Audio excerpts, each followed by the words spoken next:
साथियों, मैं आज देश के प्रधानमंत्री नरेंद्र मोदी जी के चुनाव क्षेत्र बनारस में हूँ। मैं अपने दोस्तों के साथ यहाँ आया हूँ और सुबह से मैं बनारस के अलग अलग जगहों पर गया, ये देखने के लिए कि भारत के विकास पुरुष जिसका नाम प्रधानमंत्री नरेंद्र मोदी है, मैं उनके क्षेत्र को देखूं और मुझे इस बात का एहसास हो कि मैं अपने लोगों को और देशवासियों को बताऊं कि क्या विकास है। इस वक्त मैं गंगा नदी के तट पर 80 घाट जो है, बहुत ही मशहूर घाट है, मैं वहां खड़ा हूं। जैसा कि नरेंद्र मोदी जी और उनके अंधभक्त ये बताते हैं कि मोदी जी ने बड़ा डेवलपमेंट किया है, मैं उस घाट पर खड़ा हूं। सिवाय दो छोटी छोटी इमारत भी नहीं, एक बैठक जैसी चीज़ पर उन्होंने काम किया है।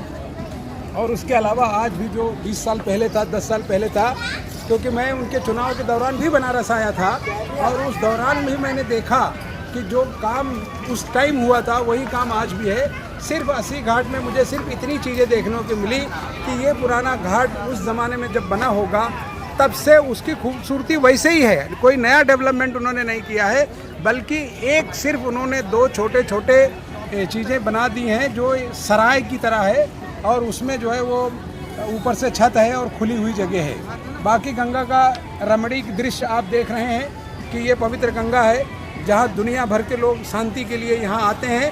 वहीं इसी बनारस से देश के प्रधानमंत्री का चुनाव क्षेत्र है। जो डेवलपमेंट दिखना चाहिए था, जो विकास दिखना चाहिए था, मुझे कहीं भी पूरे बनारस में वो देखने को नहीं मिला।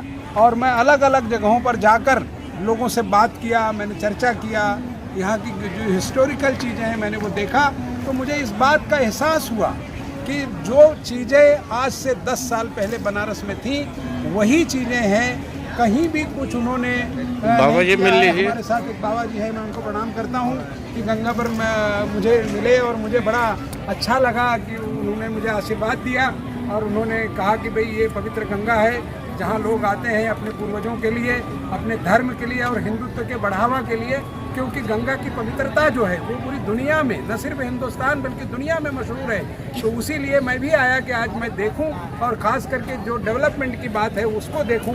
तो मुझे तो नहीं लगा कि कोई ख़ास डेवलपमेंट कुछ हुआ है या कुछ बना है, लेकिन गंगा की अपनी पवित्रता और गंगा की अपनी जो रमणीक स्थल है वो आज भी बरकरार है। और मैं इसीलिए खास करके बनारस आया था। मैं आप सबको ये दृश्य भी दिखा रहा हूँ। हमारे साथ हमारे साथी हैं जिन्होंने गंगा जी को और सब चीज़ें उन्होंने मुझे यहाँ दिखाया। धन्यवाद।